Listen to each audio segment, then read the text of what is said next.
What if there was a way for you to know a few different things that you can do that can guarantee that you can really boost your business?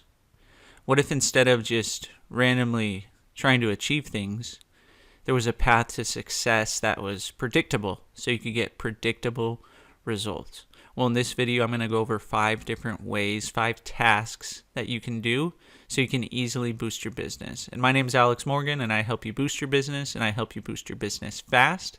And I also help you let go of limiting beliefs because you're born limitless, and it's time to be limitless again. So the first thing that we want to go over is you want to be able to understand your buyer's problems and your buyer's desires. So this is one task that you can do.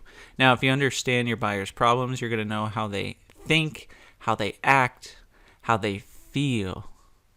And that's important because when you're selling something, any product or service, you want to know the problem you're solving, because then you can, of course, put that in your copywriting, your marketing, at the top of your sales funnel to get customers in, because customers who are aware that they have a problem, they're going to be searching for ways on how to fix that.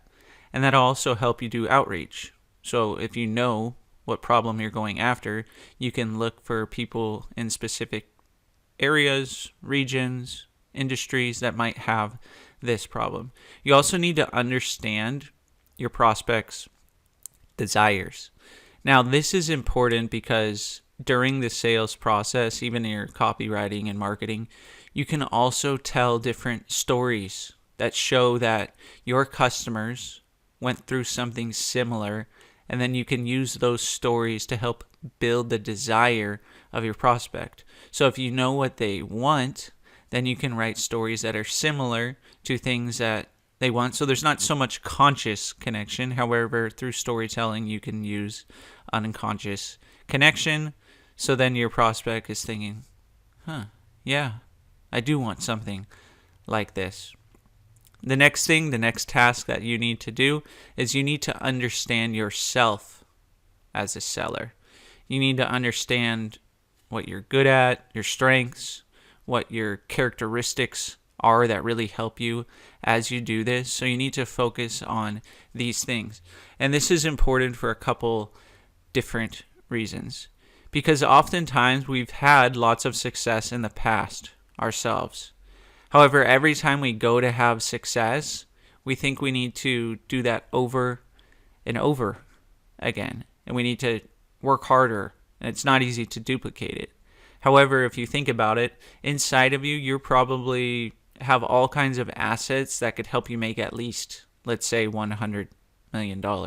So if you know your strengths and the characteristics that really help you boost your business and sell, you'll easily get to that 100 million. There's probably people in your network that can help you get there, and you haven't considered them yet. It's like you deleted them. You have resources inside of you, and you've deleted those that can help you get to that 100 million. And you have tons of skills inside of you, but you've probably deleted some of those skills. So what you can do is spend some time writing out who in your network can help you solve your customers' problems, or maybe they know people that have similar problems. What resources can you tap into that you already have? So write these down, and write down some skills as well that you maybe deleted that can easily help you get to this $100 million, or if you have much bigger goals, even get you to that. However, I think that's a good place to start, 100 million. So find out, what have you deleted? Think about a success you've had in the past. What exactly did you do, and what did you learn from that? And how can you duplicate that with your current strengths? And when you combine those with your really good mentality, because you're going to be focusing on what you want during this exercise with your network relationships, your resources, and your skills, then of course you're going to be able to have success and then duplicate it over and over again.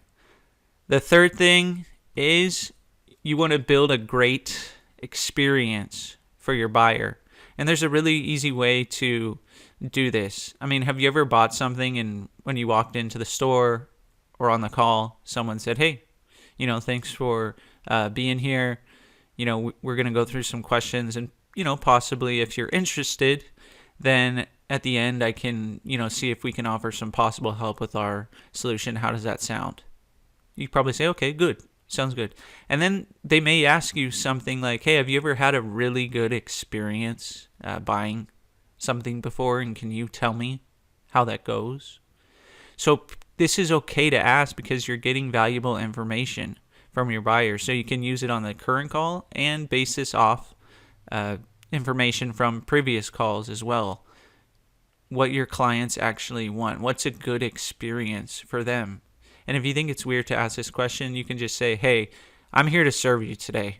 And because I really want to serve you in the best way possible, I'm going to ask you a few questions. You may think they're a little weird. However, they're really going to help me serve you today. So is it okay if I ask questions like this? And then you can ask the questions. Because you want to be able to consider, what does your customer, what do they want? How do they want to feel? What's a good experience for them personally?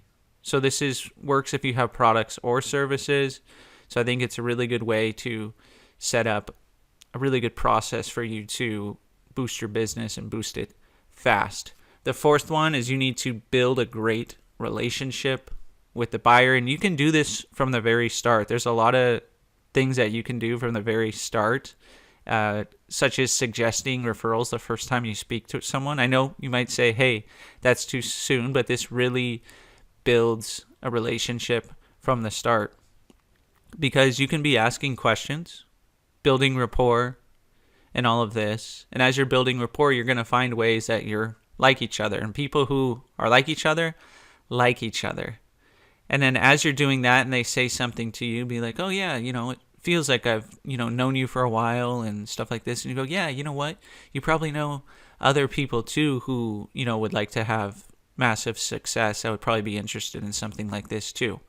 You're not directly just asking for the referral. You're installing this suggestion in their mind. This is a good way to build the relationship. Another good way is to ask really good questions and over-deliver on the service that you offer. So if you ask really good questions, you're really going to find what their problem is, what they desire. And then if you can deliver that, that's going to build a really good relationship with the customer.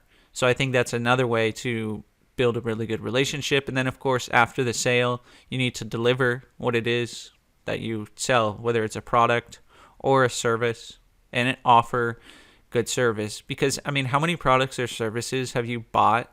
And it would probably even be better if this product or service was a higher price, if you could then get better customer service in the long run. So it's something to consider. How much are you selling your product or service for? And if you could sell it for more, would that allow you to build a better relationship with the buyer? I think it probably would. So that's something to consider. And usually that's how we grow. We grow because of the things that we haven't even considered. And the fifth thing that you want to do to really boost your business and get some really good guaranteed results is you need to create an irresistible offer where your customer, where you know their problems, you know their desires, you know these things that they're not going to be able to say no. So this means you need to invest time into your offer that you present, and you need to test different things and what works and what doesn't. And you need to gather feedback from people who buy. Hey, why did you buy? Ask them some different questions. What made you want to, jump in with us and continue? And all of these things, so you can gather valuable feedback and test things out as you go with your offer if you need to tweak little things here and there. So those are 5 different things that'll really help you boost your business. And really, you could get up to $100 million if you just do one of them. If you haven't already, go ahead and like the video and subscribe to the channel. Thanks for watching, and I hope to see you on the next video.